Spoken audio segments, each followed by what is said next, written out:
Alhamdulillah, Alhamdulillahirabbil alamin. Wassalatu wassalamu ala asyrafil mursalin Sayyidina Muhammad wa ala alihi wa sahbihi ajma'in. Rabbi shrah li sadri wa yassir li amri wahlul 'uqdatam min lisani yafqahu qawli. Qala Allah Ta'ala fi kitabihil aziz ba'da a'udzu billahi minasy syaithanir rajim. Walillahi 'alan nasi hajjul baiti man istata'a ilaihi sabila. Wa man kafara fa inna Allaha ghaniyyun 'anil 'alamin. Shadaqallahul 'azim. Alhamdulillah, syukur kehadirat Allah Subhanahu wa taala yang mengizinkan pada pagi ini, hari Sabtu 6 hari bulan 2 2021, kita bertemu dalam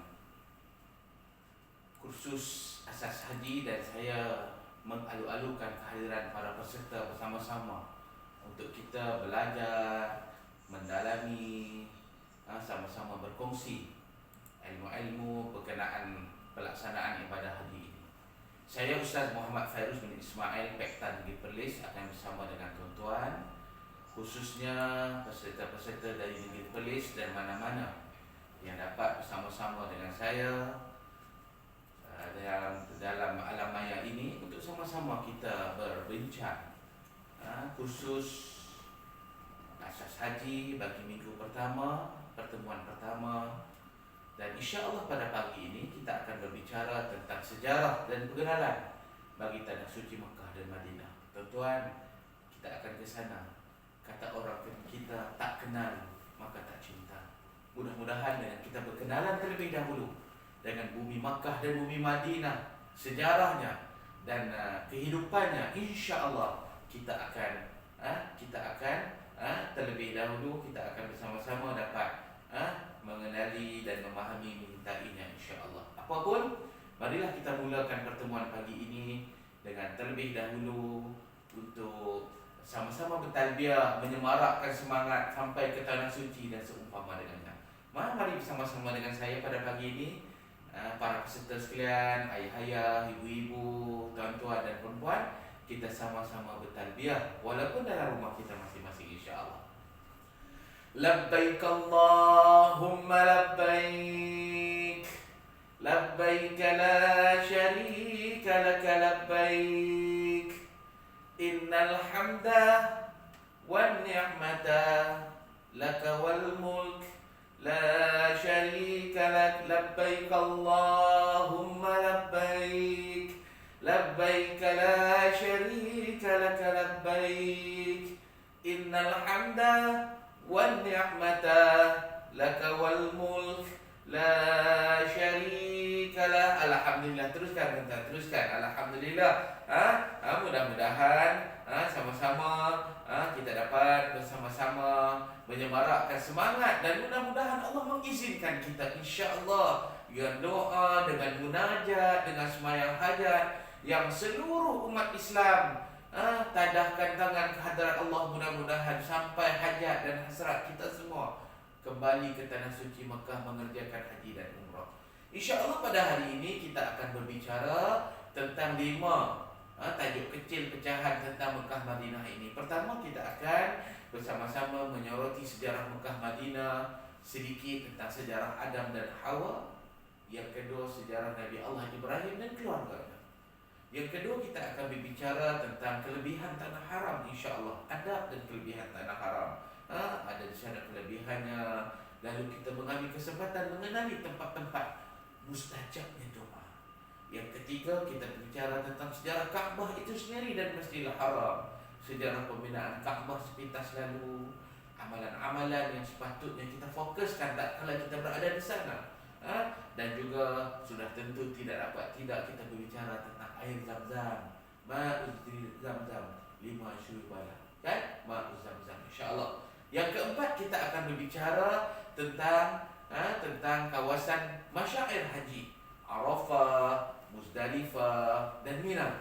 Dan yang terakhirnya, kita akan berbicara tentang bumi Nabi kita, kekasih kita, sejarah Madinatul Munawwarah, insya-Allah.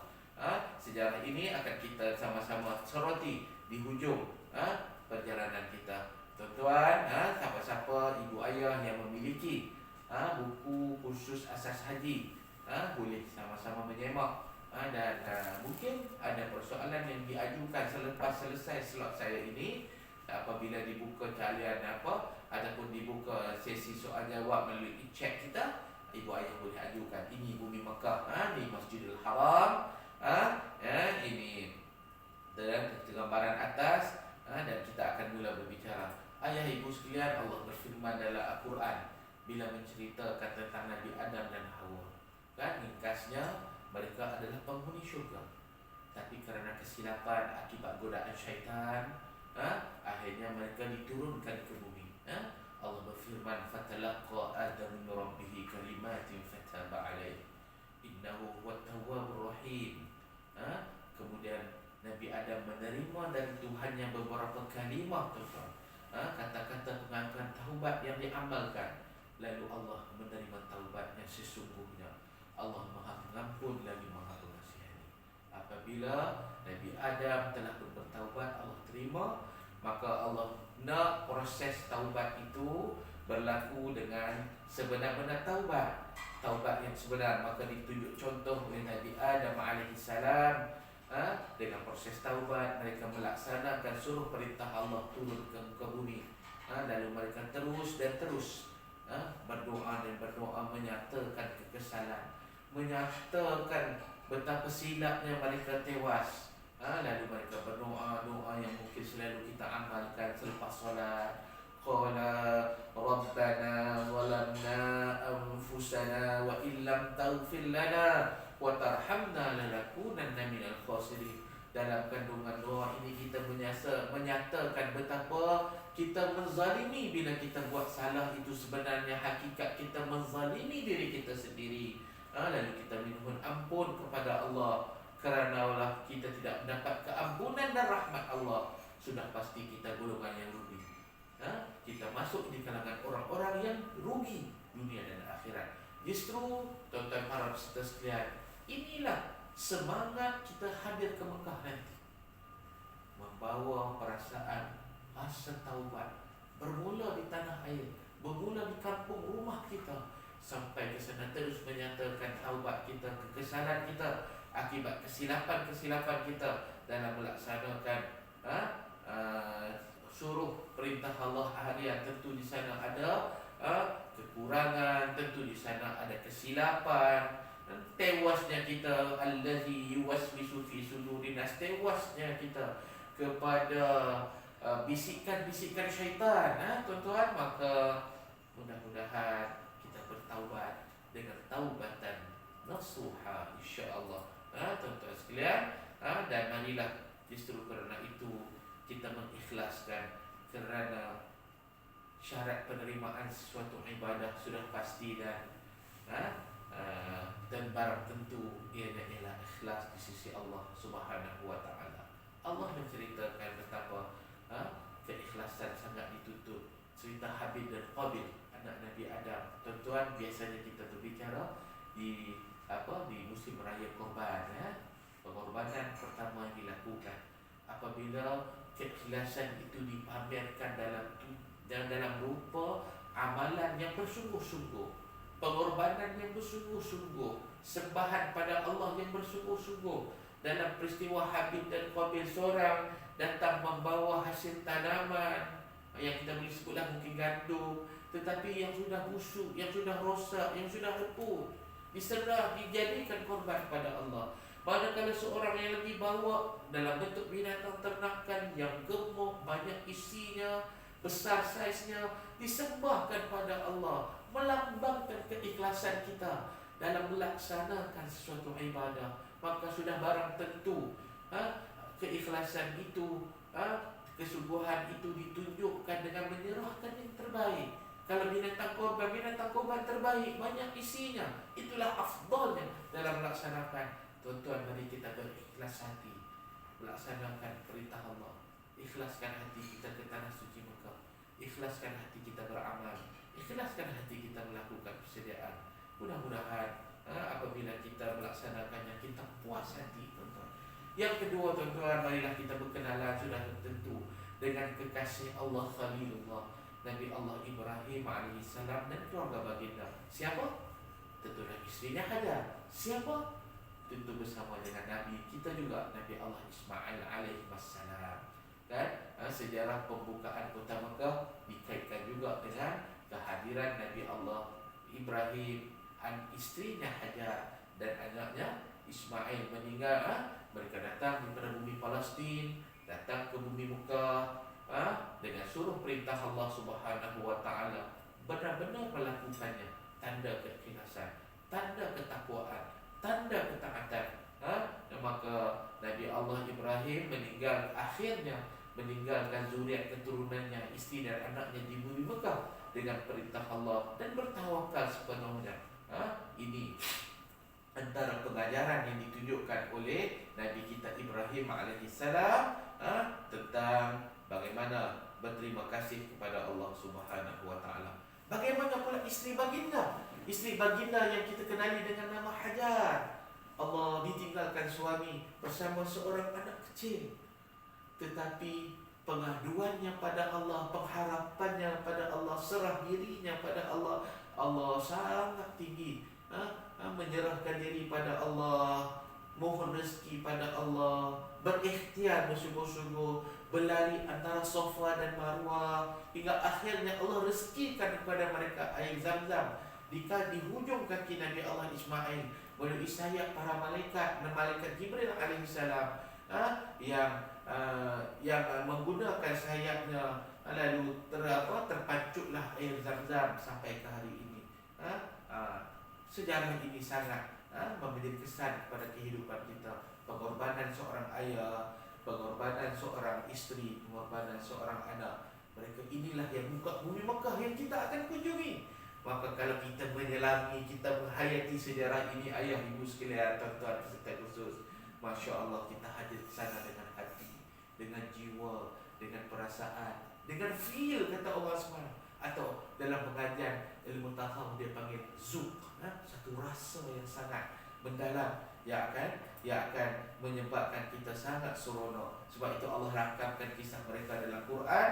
Tak kala Nabi Allah Ibrahim diperintahkan Allah untuk menyembelih anaknya Nabi Ismail alaihi wassalam.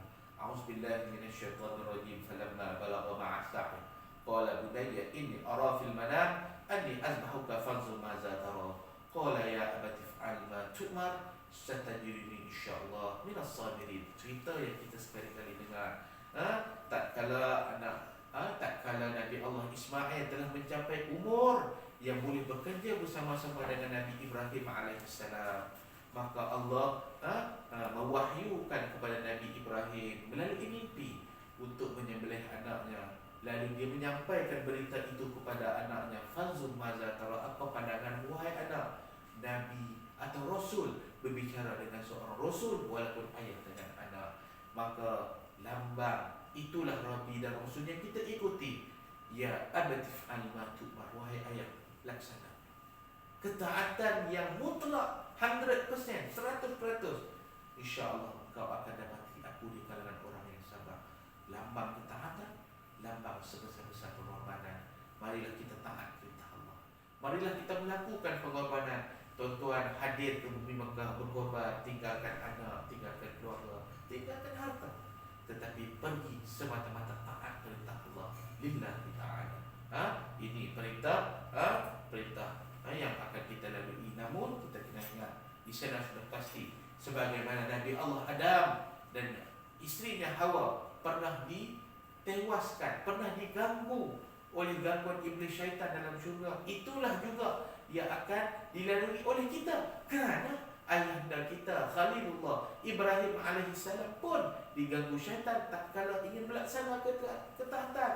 Apabila baginda mengarahkan anak, membawa anaknya untuk ke tempat sembelihan, datang iblis syaitan membisik-bisikkan, meragukan betapa jangan dibunuh anak itu kesayangan. Jangan laksanakan perintah Allah. Nampak gangguan iblis? Ada riwayat menyebutkan sampai ganggu isteri, ganggu Ibrahim, ganggu Ismail. Masya Allah. Demikianlah bila kita ingin melaksanakan ketaatan, akan ada di sana gangguan-gangguan. Tuan-tuan dan puan-puan, muslimin muslimat yang berbahagia, inilah yang dilalui oleh Nabi Allah Ibrahim. Istrinya Hajar, anaknya Ismail. Masya Allah hebat. Kalau kita menyelami dan merasai hadirnya kita ke bumi Mekah, berarti kita hadir dengan jiwa. Tuan-tuan muslimin muslimat yang dikasih sekalian, kita lihat pula tuan-tuan tempat yang kita pergi ini ya, yang saya sebutkan tadi. Sejarah yang melibatkan sejarah tanah haram. Tanah haram ini asalnya ialah kawasan yang tidak berpenghuni, sekadar laluan kabilah dagangan. Dan apabila Nabi Allah meninggalkan anaknya Ismail beserta istrinya di situ, maka bermulalah kita kata kehidupan, bermulalah satu asas ketamadunan. Maka suku Jurhum yang melihat adanya penempatan, adanya sumber air, memohon keizinan kepada Hajar untuk turut bersama-sama bermukim di situ. Pendek cerita, akhirnya Nabi Allah Ismail dijodohkan dengan anak kaum Jurhum, dan kaum Jurhum akhirnya berkembang biak di situ selama 2 abad sebelum akhirnya ditewaskan dengan suku kaum Khuza'ah daripada Yaman yang selepas itu menguasai Makkah, dan bermulalah sejarah selepas itu datangnya Quraisy melalui Qusay bin Kilab. Maka daripada generasi atau zuriat keturunan Qusay inilah lahirnya Nabi kita Muhammad sallallahu alaihi wasallam. Saya pintas selalu tentang sejarah Mekah dan Madinah. Lebih jauh daripada itu, bila kita hadir ke sana, peserta sekalian, ingat apabila kita hadir ke masjid ada adabnya. Jadi tetamu ke rumah orang ada adabnya. Kemana-mana ada adab dan aturan. Apatah lagi ke rumah Allah, apatah lagi ke tanah haram. Mari kita menyoroti seketika betapa perlu kita menjaga adab-adab kita hadir ke rumah Allah Subhanahu wa taala, yakni adab di tanah haram. Tuan-tuan yang dikasihi sekalian, ingat hadir ke tanah haram bukan untuk tujuan yang lain.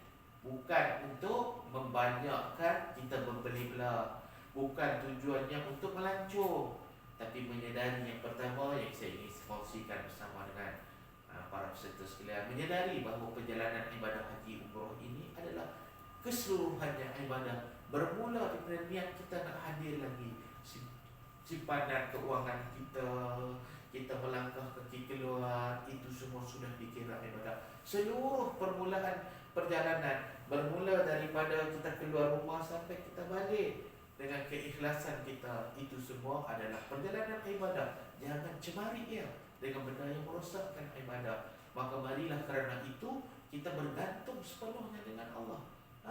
Kita menadah tangan berdoa, ya Allah anak yang aku tinggalkan, ya Allah ibu yang sakit aku tinggalkan, mungkin siapa lagi, ya Allah aku tinggalkan begitu dan begini. Bergantung haraplah sepenuhnya pada Allah, termasuk kehidupan kita di sana.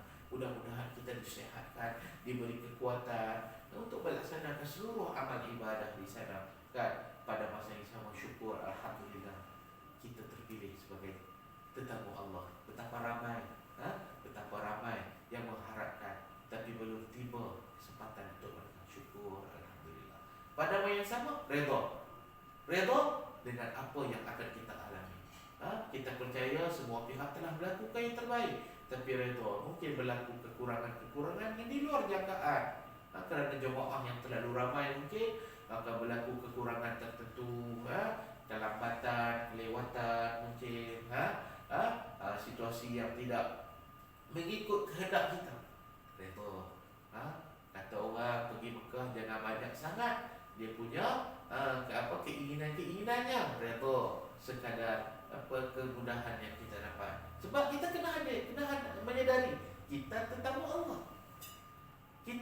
Allah. Kan? Jangan banyak songil depan Allah Subhanahu wa taala. Kan? Redha, berterima kasih. Justru itu jaga mulut. Jaga baca Al-Quran. Jauhi percakapan yang keji. Marilah kita menunjukkan akhlak yang baik, akhlak yang mulia. Kan? Justru kerana itu dah elok, jangan itu, jangan ini. Apa yang kita nak buat? Banyakkan ibadah sunat. Banyakkan tawaf sunat. Banyakkan baca Quran. Banyakkan berzikir. Habiskan masa dalam masjid beriktikaf. Laksanakan amal ibadah yang lain, doa, taubat, istighfar.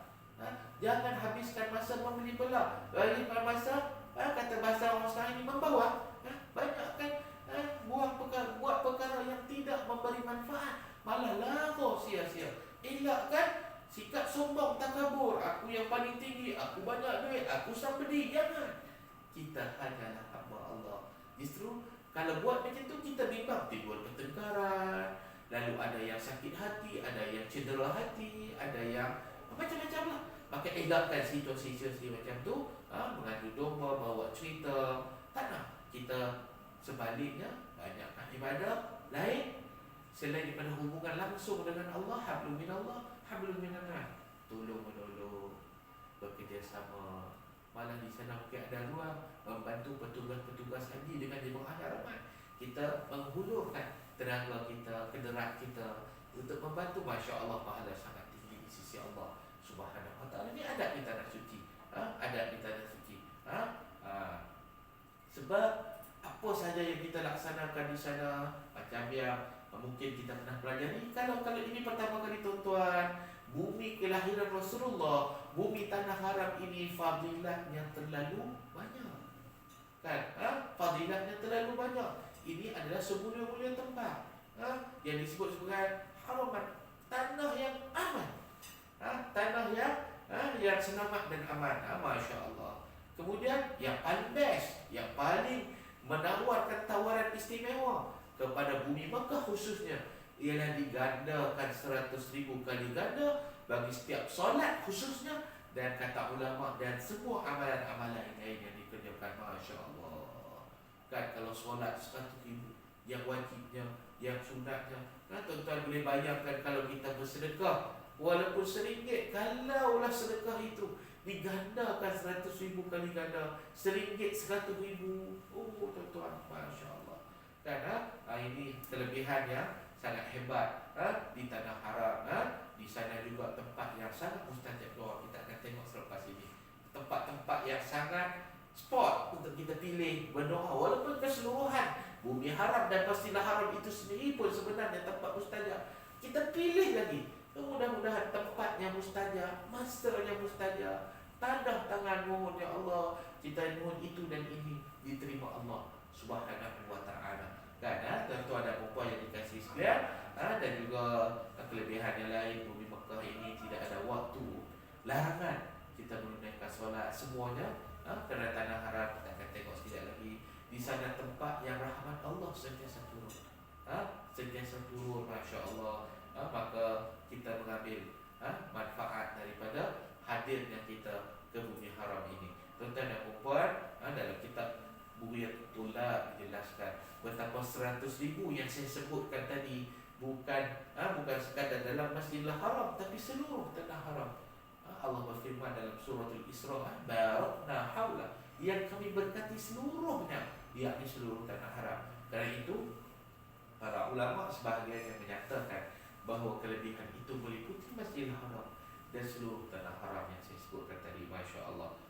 Dan di sana juga saya tegaskan sedikit betapa berada di bumi Makkah, tanah haram, tidak ada waktu haram untuk bersolat sunat khususnya.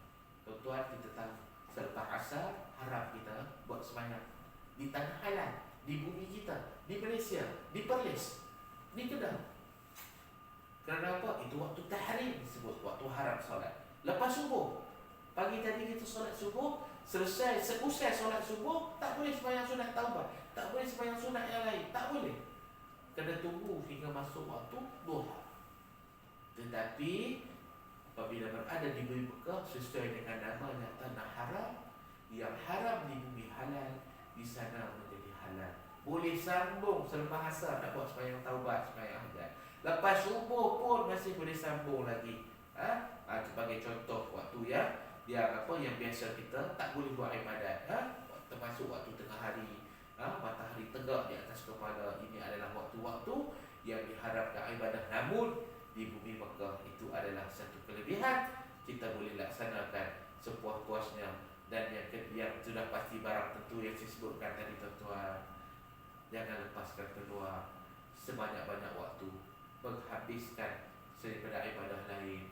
Kalau dah mungkin sedikit timbul kepenatan, mungkin sedikit timbul rasa letih, duduk, tadam tangan, berdoa, cari tempat Bukit di mana? Di belakang makam Ibrahim. Di mana? Di dalam Hijr Ismail. Di mana? Ketika tawaf. Di mana? Selari dengan hutan. Sesuaikan, tengok keadaan, jaga keselamatan, jaga keliling persekitaran kita. Ada waktu yang sesuai, hadir ke tempat mustajab doa, tanda tangan, mohon pada Allah Subhanahu wa taala. Mungkin Allah rezekikan kita masuk dalam Kaabah, itu pun tempat mustajab doa. Sangat perlu untuk kita mengambil tempat-tempat ini. Lain dengan di mana? Safa Marwah. Bukit Safa pun tempat mustajab. Bukit Marwah tempat mustajab. Lagi sudah barang tentu tempat wukuf Arafah, tempat mustajab doa. Muzdalifah, Mina, Jamrah, tempat kita melontar, tempat kita melontar itu nanti kita belajar. Ini semua tempat mustajab doa, jangan dilepaskan. Sambil berjalan berdoa, berzikir, berdoa. Jangan buang masa berbual kosong. Yang saya sebutkan di awal tadi ada adab kita. Sebaliknya, banyakkan zikir, banyakkan doa. Ini tempat-tempat mustajab doa. Banyakkan doa, ulang-ulang doa kita. Apatah lagi sekiranya kita ada doa-doa usul. Ya Allah, aku ada ibu ayah yang tidak sehat, yang sakit, Allah sembuhkan. Ya Allah, aku ada anak-anak yang aku harapkan dilembutkan hati mereka, ya Allah. Aku harapkan mereka berubah, ya Allah. Dan Tuhan banyakkan ruang kita berdoa di bumi sana, Masya Allah. Tuan-tuan yang dikasih sekalian, maka dengan kita mengenali sejarah-sejarah ini, Masya Allah, kita akan hadir dengan hati. Tuan-tuan yang muslimat yang dikasih sekalian, semacam yang saya sebutkan tadi, antara kelebihan bumi Mekah ini adanya Kaabah. Kata para cendekiawan, kalau tidak ada Kaabah dan ibadah haji mungkin di sana, mungkin ke Mekah sekadar menjadi satu bumi yang tandus, yang kosong, yang tidak ada apa-apa. Tapi kerana kehebatan wujudnya Kaabah dan Masjidil Haram, maka dia menjadi sebaik-baik tempat di muka bumi. Tuan-tuan, Kaabah adalah rumah ibadat pertama yang dibina di muka bumi hakikatnya. Ini sejarahnya, dan binaannya mengikut sejarah diambil dari 5 buah gunung, kan Jabal Lubnan, Tur Ziyata, Tur Sina, Jabal Judi dan Jabal Hira, batu-batunya itu. Dan telah pun ada sejarah pembinaan yang 3 kali sebelum akhirnya dibina semula oleh Nabi Allah Ibrahim AS bersama dengan anaknya. Dengan Ismail, dengan jarak tertentulah. Kalau kita tengok, tuan-tuan boleh rujuk, Kaabah yang dibina oleh Nabi Allah Ibrahim bersama anaknya adalah tinggi asalnya 14 meter, panjangnya 12 dan lebarnya 11. Inilah sejarah asal Kaabah yang dibina oleh Nabi Allah Ibrahim alaihissalam. Dan akhirnya Kaabah ada sejarah runtuh kerana banjir, kerana keadaan tertentu, peperangan dan sebagainya. Akhirnya Kaabah dibina semula pada zaman Quraisy, memerintah ketika Nabi kita Muhammad sallallahu alaihi wasallam berusia 35 tahun. Okey, dan Kaabah ini dikaitkan, kalau di muka bumi kita sebut sebagai Baitullah, maka selari dengan Kaabah di langit sana dikaitkan dengan Baitul Ma'mur, tempat para malaikat bertawaf, tempat para malaikat untuk melaksanakan ibadah. Mereka melaksanakan ibadah di sana. 70,000 malaikat bertawaf di Baitul Ma'mur, di tempat kita kata ibadah para malaikat, selari dengan kedudukan Kaabah di muka bumi. Masya Allah, hebatnya tempat yang akan kita kunjungi nanti. Masya Allah, muslimin muslimat yang dikasihi sekalian, ini kalau tuan-tuan boleh rujuk dalam buku modul asas haji, kursus asas haji itu ada contoh-contoh gambaran binaan yang dibuat oleh Ibnu Zubair, binaan Hajjaj As-Saqafi dan yang seterusnya lah. Tuan-tuan muslimin muslimat yang dikasihi sekalian, Kaabah ini dibina daripada zaman Nabi Ibrahim hinggalah sampai zaman Qusay bin Kilab. Qusay bin Kilab ini zaman Quraisy lah. Okey, sebuah tanah lapang tanpa bangunan hakikat sebenarnya. Okey, tahun 17 Hijrah kawasan Masjidil Haram diperluaskan oleh Khalifah Umar, dan Khalifah Utsmaniyah pun memperluaskan lagi binaan dan keluasannya. hingga menjadi kawasan yang di sana ada Kaabah, ada maqam, tempat tawaf dan ruang solat yang selesa. Dan pembesaran Kaabah dan Masjidil Haram berlaku daripada semasa ke semasa sampai pemerintah hari ini untuk keselesaan umat Islam melakukan ibadah. Dan sampai hari ini pun proses pembesaran, penambahbaikan Masjidil Haram terus berjalan sampai ke hari ini dengan projek-projek yang sangat hebat. Tuan-tuan, mari kita mengenali seketika.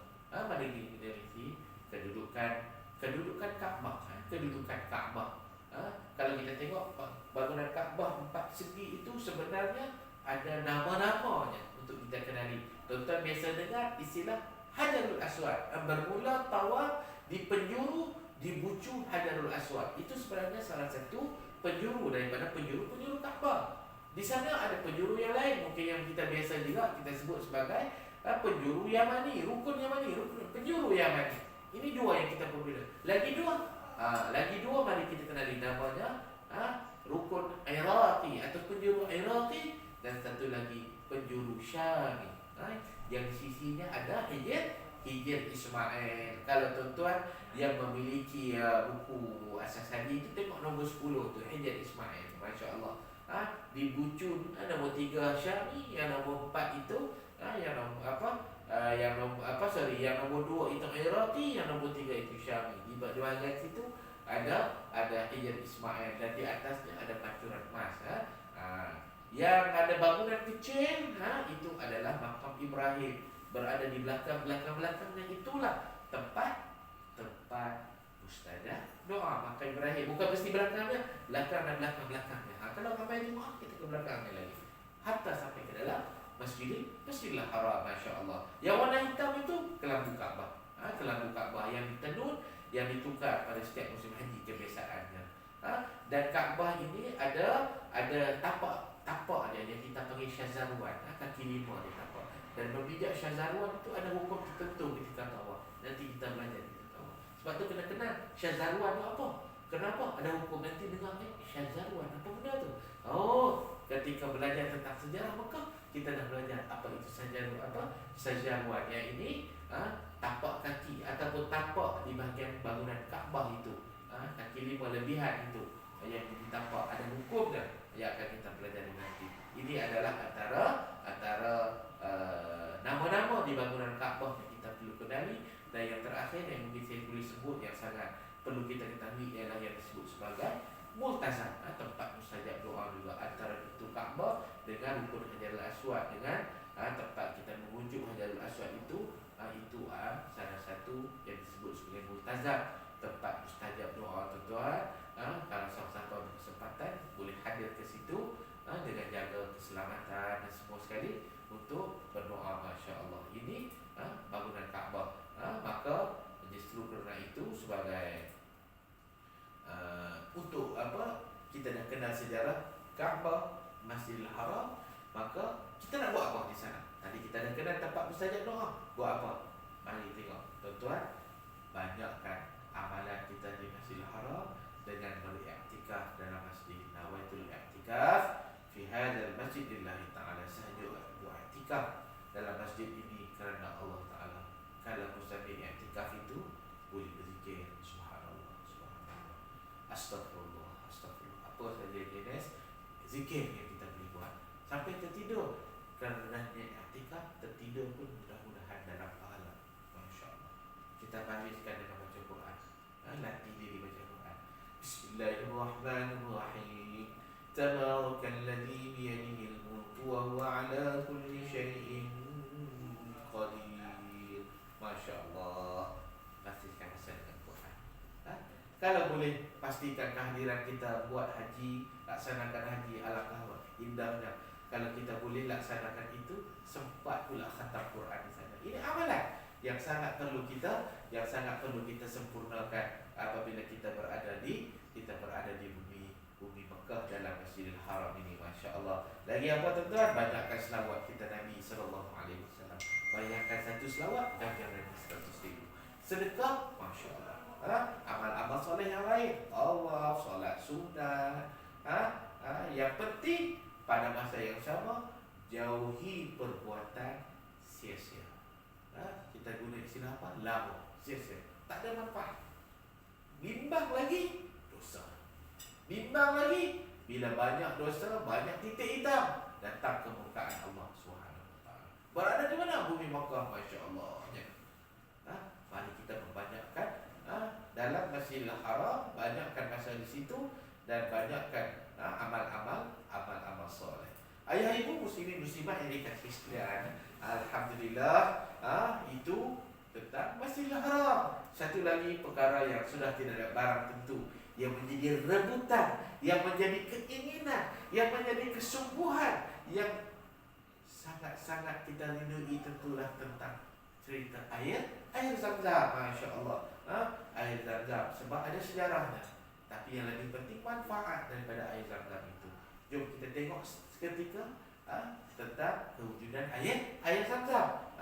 Cerita air Zam-Zam, macam kita tahu, apabila Nabi Allah Ibrahim AS meninggalkan anaknya Ismail yang masih bayi, tempat saya panggil yang masih baby, yang masih baby, bersama Hajar. Maka Hajar sebagai ibu yang sangat bertanggungjawab, yang penyayang, bersungguh-sungguh mencari sumber air kerana bekalan mereka sudah habis, bergerak daripada tempat ke tempat, bergerak daripada Safa ke Marwah, Bukit Safa, Bukit Marwah, bersungguh-sungguh mencari sumber air. Allah mentakdirkan Nabi Allah Ismail AS menangis ketika itu, katanya kerana haus, dahaga. Maka Allah mengizinkan di ujung kaki Nabi Allah Ismail AS dicungkil malaikat tanah di situ, bumi di situ, maka terpancurlah air Zam-Zam dekat berhampiran dengan Ismail AS. Maka Hajar yang melihat sesuatu yang lain macam berhampiran dengan anaknya kembali dan melihat sudah ada air yang membuat keluar, lalu dia mengepung air itu. Zam. Dia mengepung air itu hingga menjadi suatu kampungan air, menjadi kolah air, menjadi telaga yang mendalam selepas itu. Sebab itulah dalam riwayat hadis menyebutkan, Nabi menyebutkan Aisyah inilah antara jasa besar Hajar. Kalau dia tidak mengepung air itu, sudah pasti dia mungkin menjadi sungai. Tapi dia mengepung, maka dia menjadi perigi atau telaga yang ke bawah, tuan-tuan. Inilah maka sebab itulah ianya disebutkan sebagai telaga Zam-Zam. Tuan-tuan, ini sejarah ringkas kewujudan telaga Zam-Zam untuk maklumat kita bersama. Tuan-tuan muslimin muslimat, Nabi SAW bersabda, Ma'u Zam-Zam, Ma'u Zam-Zam lima syuribalah. Air Zam-Zam ini atas apa yang kita niatkan ketika kita minum. Kita niatkan jadi makanan, jadi makanan lah, tuan-tuan.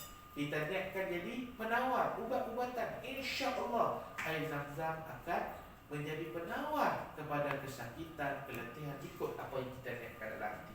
Sebab itu, inilah istimewanya air Zam-Zam. Ini kebaikannya. Niat yang penting, niatkan untuk kebaikan. Niatkan untuk kebaikan apabila kita minum air Zam-Zam itu. Maka di sana para ulama menggariskan adab-adab apabila kita minum air Zam-Zam.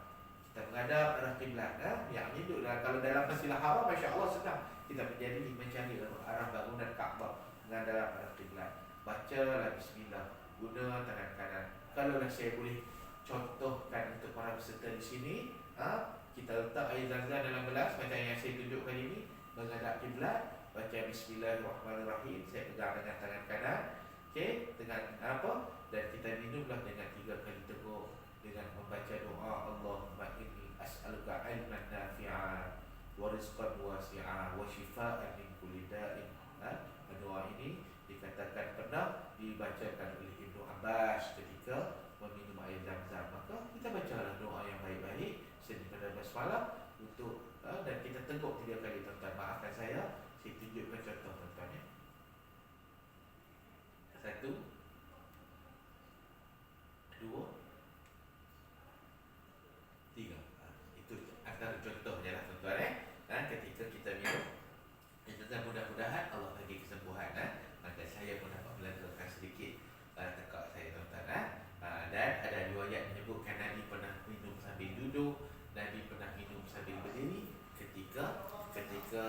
melaksanakan ketika minum air zam-zam itu. Ada riwayat perbincangan panjang para ulama dalam perkara berkenaan. Tuan-tuan muslimin muslimat, antara kelebihan air zam-zam dengan izin Allah pula, kelebihannya tuan-tuan boleh tengok, inilah air yang dikatakan tidak akan kering hingga hari kiamat. InsyaAllah telaga zam-zam akan terus mengalir.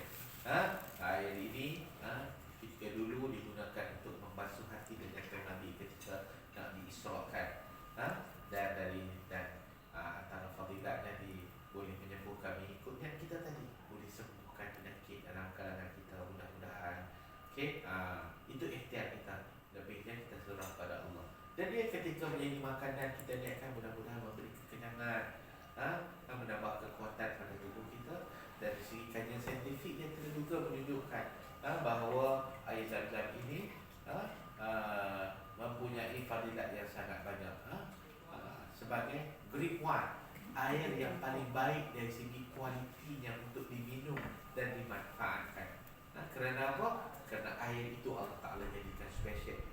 Di samping mungkin ada sisipan tambahan lah. Air zam-zam berada di kawasan yang dilaksanakan solat dalam masjid. Bila solat ada bacaan Al-Quran, ada zikir, ada doa, maka berada di kisaran yang paling baik. Maka dia menjadi, kalaulah diteropong dari segi mata saintifik, di bawah teropong saintifik dilihat di sana wujudnya rupa bentuk yang sangat bercahaya, rupa kristal yang sangat hebat. Mungkin dari segi saintifik, maka benda ini sudah pun menjadi suatu kelebihan dari segi yang Allah Ta'ala tawarkan kepada kita. Masya Allah. Muslimin muslimat yang dikasih sekalian, itu cerita air zam-zam. Mudah-mudahan Allah rezekikan kita sampai ke sana, minum sepuas-puasnya. Daripada Madinah sampai ke Mekah, minum sebanyak-banyaknya air zam-zam. Puas hati kita. Hadir ke sana, minum. Atau isi dalam botol, bawa balik ke bilik hotel, minum air zam-zam. Kurangkan air yang lain, banyakkan air zam-zam. Kerana apa? Sebaik-baik air di muka bumi, ma'u zam-zam lima syuribalah, kerana atasnya kita menjadi yang terbaik. Okey, muslimin muslimat, para peserta khusus yang dikasihi sekalian, untuk yang seterusnya kita akan melihat pula dalam masa yang berbaki ini, tuan-tuan, bila tuan-tuan pergi melaksanakan ibadah haji, kita bukan berada di bumi Mekah semata-mata. Kita bukan terkepung di Masjidil Haram semata-mata. Ada masa tak kalanya kita akan keluar. Tak kalanya kita akan keluar ke pelaksanaan, ke puncak ibadah haji. Ke puncak ibadah haji, kita akan ke tempat yang namanya Arafah. Bas, tuan-tuan kalau jemaah di Malaysia lah, dan kita akan ke Muzdalifah. Ada istilah mabit di Muzdalifah. Kalau di Arafah tadi buat apa? Wukuf, ke puncak ibadah. Kemudian kita akan ke Bumi Mina, tempat pelaksanaan melontar. Kemudian kita juga mabit, bermalam di Bumi Mina. Ini tempat pergerakan dalam ibadah haji sebelum kita akhirnya kembali ke Mekah untuk melaksanakan tawaf ifadah, tawaf rukun kepada ibadah haji itu, dan bersa'i, dan akhirnya menyempurnakan ibadah haji. Tuan-tuan dan puan-puan, kawasan ibadah haji ini telah Allah sebutkan dalam Al-Quran, antaranya dalam surah Al-Baqarah ayat 198. Laisa 'alaikum junahun an tabtaghu fadlan min rabbikum fa idza afattum min 'arafatin fazkurullaha 'inda masy'aril haram wazkuruhu kama hadakum in kuntum min qablihi laminadh dhalin. Allah menyebutkan dengan istilah masy'aril haram. Tuan-tuan, masy'aril haram yang Allah sebut dalam Al-Quran itulah Arafah, Muzdalifah, Mina. Tempat yang Allah Ta'ala sebut, kita akan bergerak, kita akan merundukkan kepala, kita mengingati Allah, banyakkan keadaan itu. Ini kawasan Masy'aril Haram. Ini kawasan Masy'aril Haram. Kawasan yang pertamanya Arafah, tempat kita akan berwukuf pada 9 Zulhijjah, kemuncak ibadah haji. Nabi SAW menyebutkan Al-Hajjul Arafah. Haji ialah berwukuf di Arafah. Karena tempat yang dikatakan, yang dikaitkan juga dengan pertemuan Nabi di Jabal Rahmah itu, pertemuan Nabi Allah, Adam dan Hawa, dikaitkan ketepatannya itu satu perbincangan ilmu yang panjang. Okey, maka di sinilah tempat wukufnya Nabi kita Muhammad sallallahu alaihi wasallam di Jabal Rahmah. Dan ada keluasannya lah tuan-tuan, ada border dia. Kalau tuan-tuan hadir ke sana akan nampak dia sebut sebagai border Arafat, sebagai border kawasan yang luas yang menjadi tempat umat Islam berwukuf ketika pelaksanaan ibadah haji. Demikian juga tuan-tuan, kita akan ke Muzdalifah. Selepas wukuf di Arafah, kita akan bergerak ke Muzdalifah. Ada masa dia lah, biasanya selepas hari wukuf, selepas maghrib, sempurna maghrib, maka kita bergerak ke Muzdalifah, menunggu waktu untuk mabit di Muzdalifah selepas tengah malam. Okey, tempat bermabit pada malam 10 Zulhijjah. Maka kita akan bergerak, pergerakannya 8 km total lebih kurang perjalanannya. Kalau kotak jemaah haji Malaysia, tabung haji menyelaraskan pergerakan melalui pengangkutan bas dengan ikut giliran yang kita ditentukan. Berikutnya tuan-tuan, kita akan ke Mina. Sudah barang pasti. Kerana apa? Ini tempat ibadah besar, iaitu pelaksanaan ibadah melontar di Jamrah. Kita akan ada 3 jamrah. Jamrah yang pertama, Jamratul Sughra. Yang kedua, Jamrah Wusta. Yang ketiga, Jamrah Kubra. 3 jamrah tempat kita melontar. Pada 10 hari bulan, 1 jamrah saja, Kubra, atau nama besar yang tuan-tuan biasa dengar dalam kitab-kitab lama, Jamrah Aqabah. Tuan-tuan, dan pada 11, 12 dan 13 Zulhijjah kita akan berulang-alik melontar di ketiga-tiga jamrah. Ini tempat pelaksanaan ibadah haji pada kalau kita ambil daripada wukuf 9 hari bulan, kita bertolak lebih awal 8, 9 wukuf, 10-nya mabit, 10-nya juga jamrah 1 jamrah kubra, 11, 12 dan 13 ialah ketiga-tiga jamrah yang telah saya sebutkan tadi. Jamrah Sughra, Jamrah Wusta, Jamrah Kubra. Ini ketiga-tiga jamrah. Ini kawasan Masyaril Haram, tuan-tuan. Dia ada kawasan berbukit, ada laluan.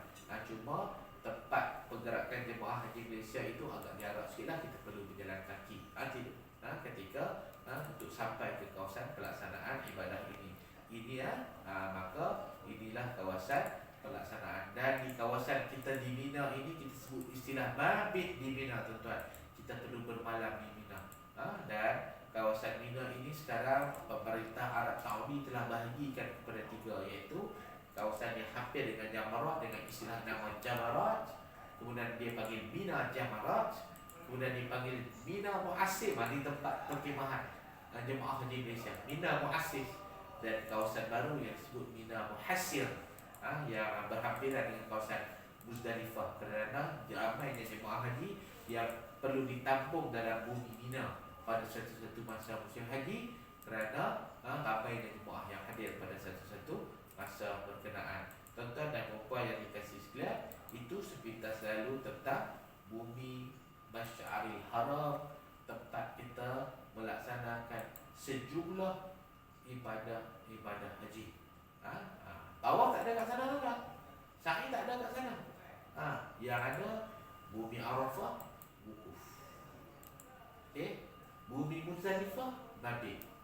Yang lain adalah kutip anak batu dan sebagainya. Bumi Mina, kita melontar jamrah 4 hari, tuan-tuan. Bermalam di sana, ada hukumnya. Tidak boleh sewenang-wenangnya keluar masuk balik dan sebagainya. InsyaAllah itu semua akan menjadi panduan kepada kita semua. Tuan-tuan dah boleh dapat gambaran. Tuan-tuan yang tengok peta dalam buku kita, inilah kawasan-kawasan yang aku akan duluki, aku akan selaminya untuk sejumlah hari dalam pelaksanaan kemuncak ibadah haji. Mudah-mudahan kita memperolehi haji yang mabrur. Amin ya rabbal alamin. Muslimin muslimat serta khususnya dikasihi sekalian, dan untuk penghujung kepada bicara saya pada hari ini, kita akan berbicara keluar daripada bumi Makkah. Kita akan keluar daripada bumi Makkah. Ke mana? Kita ke bumi Nabi kita Muhammad sallallahu alaihi wasallam.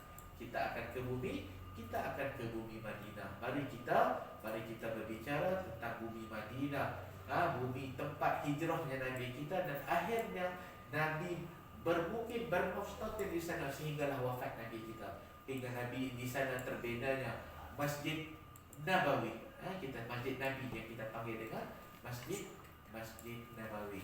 Tuan-tuan, Nabi SAW sebut dalam hadis, aku telah bermimpi sesungguhnya aku berhijrah dari kota Mekah ke satu tempat yang ada banyak pohon kurma, dan Nabi kata aku menjangkakan ia ialah Al-Yamam atau Al-Hajj, Al-Hijj, tetapi sebenarnya ialah Yasrib, nama lama bagi Madinah. Ini sejarah kota Madinah. Dan Madinah ini pun hakikatnya ada sejarahnya yang tersendiri. Dan Yasrib ini sebenarnya nama orang yang terawal menjejakkan kaki di situ. Yasrib bin Ubay bin Awad, keturunan Nabi Nuh daripada anaknya Asar bin Nuh. Ini cerita awal. Kemudian akhirnya mereka dan melalui ibadi tertentu telah membuka pendapatan, kebun, hingga dikenali seluruh tempat bumi Madinah ini popular khususnya dengan tanaman buah tamar atau buah kurma, dan akhirnya berkembang menjadi kota yang besar, didiami oleh orang Yahudi dan orang Arab. Ini sejarahnya tuan-tuan. Kalau Yahudi dia ada Bani Quraidah, dia ada Bani Qainuqa, dia ada Bani Nadir, ini tiga besar daripada pecahan daripada Yahudi yang juga menginap di Madinah dan sekitar Madinah selain daripada orang-orang Arab.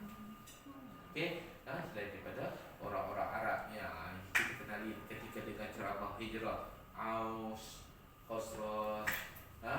Ini antara pecahan besar daripada penduduk Madinah.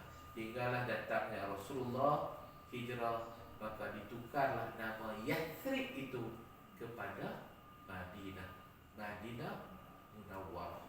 Madinah kota Munawwarah yang sangat bercahaya. Munawwar itu kota yang sangat bercahaya kalau kita boleh terjemahkan begitu. Tuan-tuan dan puan-puan, dan Nabi SAW telah menyebutkan inna Ibrahim harrama Makkah wa da'a li ahliha wa inni haramtul Madinah kama harrama Ibrahim Makkah wa inni da'autu fi sa'iha wa muddiha wa mislaiha da'a bihi Ibrahim li ahli Makkah. Tuan-tuan, ini adalah disebutkan sesungguhnya Ibrahim telah mengharamkan Makkah, menjadikan Makkah tanah haram, dan berdoa bagi penduduknya. Maka aku mengharapkan Madinah seperti mana Ibrahim mengharapkan Makkah, dan aku berdoa untuk keberkatan cupak dan datangnya 2 kali ganda melebihi apa yang doakan. Ini kelebihan di Madinah, sebab itu disebut juga sebagai tanah haram Madinah. Cuma di sini para ulama ijma' mengatakan haramnya tak sampai tahap pengharaman bumi Makkah, karena bumi Makkah itu jelas dalilnya daripada Quran. Pengharaman bumi Makkah tidak sampai kepada adanya kawasan-kawasan larangan dan perkara-perkara yang menjadi larangan tertentu, sebagainya hukum spesial yang ada di bumi Makkah. Muslimin muslimat yang dikasihi sekalian,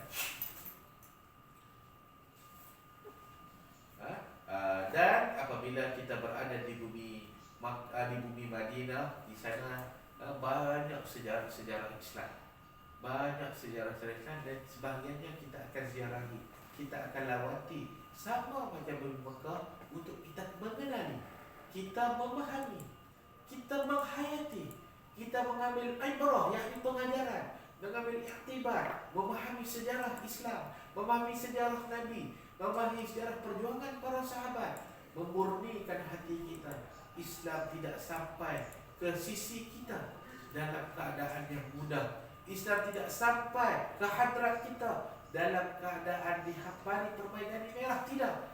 Islam melalui sejarahnya yang tersendiri, pengorbanan Nabi, pengorbanan para sahabat, dan orang yang menjadi mata rantai perjuangan Islam atas akidah yang benar.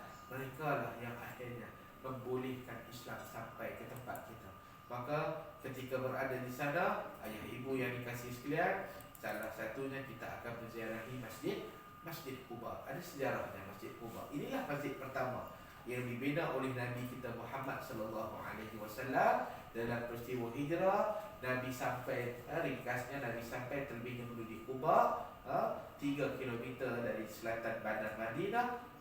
Maka inilah masjid pertama berdasarkan firman Allah, la taqum fihi abada la masjidun ussisa ala taqwa min awwal yaumin ahaqqu an taquma fihi. Allah menyebutkan begitu, ya. Dan jangan kau sembahyang di masjid itu selama-lamanya, kerana masjid Quba itu adalah masjid yang didirikan oleh dasar rasa takwa kepada Allah Subhanahu wa taala, yang lebih utama engkau bersolat, mendirikan solat di dalamnya. Masya Allah. Allah menjelaskan ini sejarah Masjid Quba, dan Nabi SAW menjelaskan kelebihan Masjid Quba ini supaya kita kerap menziarahinya. Riwayat menyebutkan bahawa Nabi tidak miss, Nabi tidak pernah melalai dari hadir ke Masjid Quba. Kalau Nabi ada di Madinah, Nabi akan hadir. Riwayat sebut kalau hari Sabtu hampir pasti. Malah Nabi juga hadir pada hari-hari yang lain. Kalau tak ada keterangan, tak ada unta, Nabi jalan kaki. Masya Allah. Menunjukkan besarnya keutamaan dan kelebihan Masjid Quba yang ditunjukkan oleh Nabi sallallahu alaihi wasallam. Sebab itulah dalam satu hadis yang yang biasa kita dengar, Nabi menyebutkan tatahharu fi baiti. Siapa yang berwuduk di rumahnya. Kalau kita wuduk rumah kita ni kan, hotel kita lah, kediaman kita. Summa ata masjid Quba, kemudian dia mendatangi Masjid Quba, fasalli fihi salat. Kemudian dia bersolat di dalamnya, dalam ke adri umrah, pahalanya seperti pahala menyempurnakan satu umrah. Masya Allah.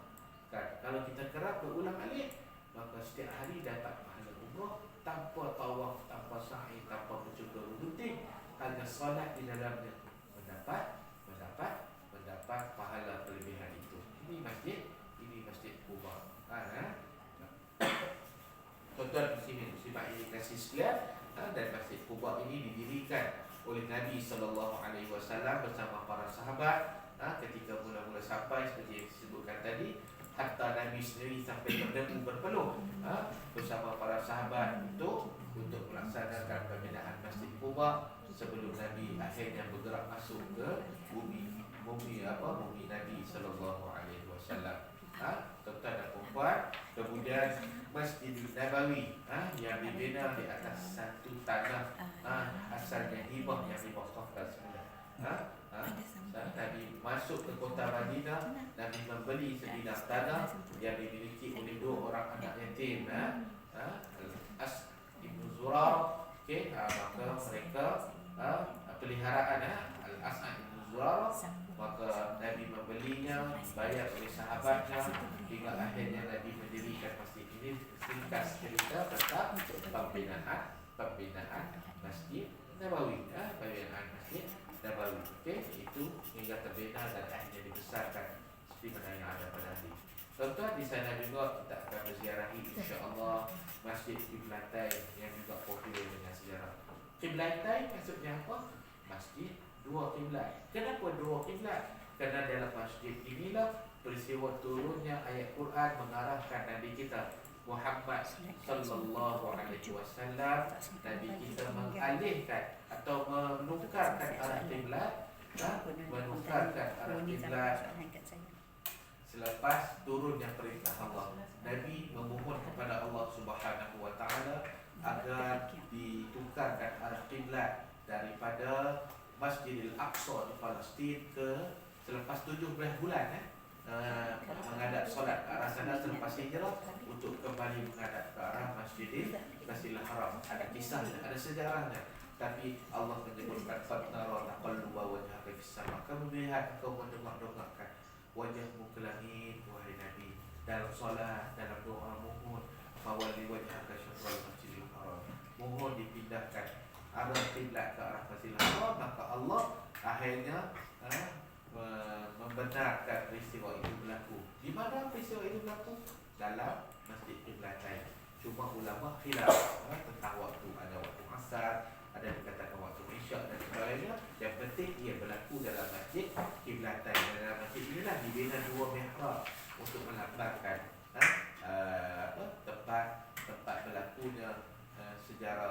masjid berkenaan.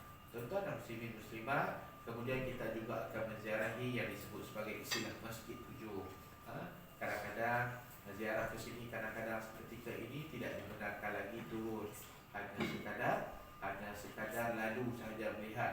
Hakikat Masjid 7 ni ialah kubu ataupun kota pertahanan ketika peperangan yang menjadi tempat para sahabat-sahabat kerana Abu Bakar, Umar, Utsman, Ali dan yang lain, membina tempat mereka bertahan dalam peperangan. Dan tempat-tempat solat itu dibina bangunan-bangunan kecil, ada yang besar, yang menjadi tempat ziarah yang disebut sebagai masjid, Masjid 7. Dan sudah pasti kita akan menziarahi apa yang disebut sebagai Jabal Uhud, perkuburan syuhada Uhud di sisi kaki Bukit Uhud atau Jabal Uhud. Tempat yang sejarahnya sangat hebat, Masya Allah.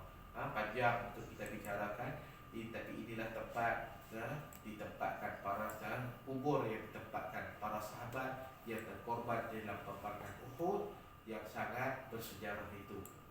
Kubur ataupun makam para sahabat yang terkorban, yang akhirnya ada proses-proses sejarahnya yang tersendiri. Ini juga tempat yang akan kita ziarahi, mendengar kisah peperangan Uhud, dan melihat bagaimana para sahabat yang akhirnya menang pusingan awal akhirnya tewas kerana kegagalan berlaku taat kepada arahan Nabi sallallahu alaihi wasallam.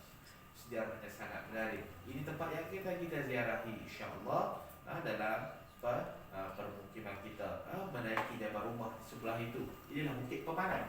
Bukit Pemanah yang Nabi arahkan sahabat, lebih kurang 40 ke 50 orang, menang atau kalah jangan turun daripada bukit ini. Ini kita boleh didaki bukit ini, boleh berjalan kaki naik ke atas, insya-Allah. Jabal Rumah, tuan-tuan sekalian. Dan kita juga bersebelahan dengan Masjid Nabi sallallahu alaihi wasallam, kita boleh menziarahi perkuburan Baqi', kuburan yang sangat besar.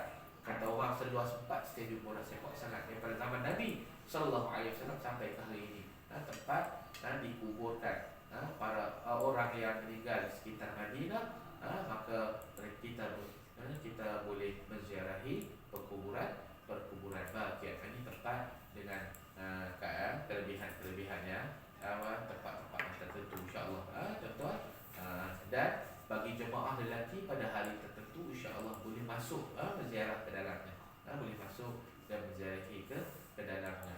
Tuan-tuan dan puan-puan, kesimpulannya daripada apa yang telah kita ziarahi ini, mudah-mudahan kita dapat mengambil tahu sedikit sebanyak sejarah Makkah dan sejarah Madinah dan tempat-tempat sejarah Indonesia.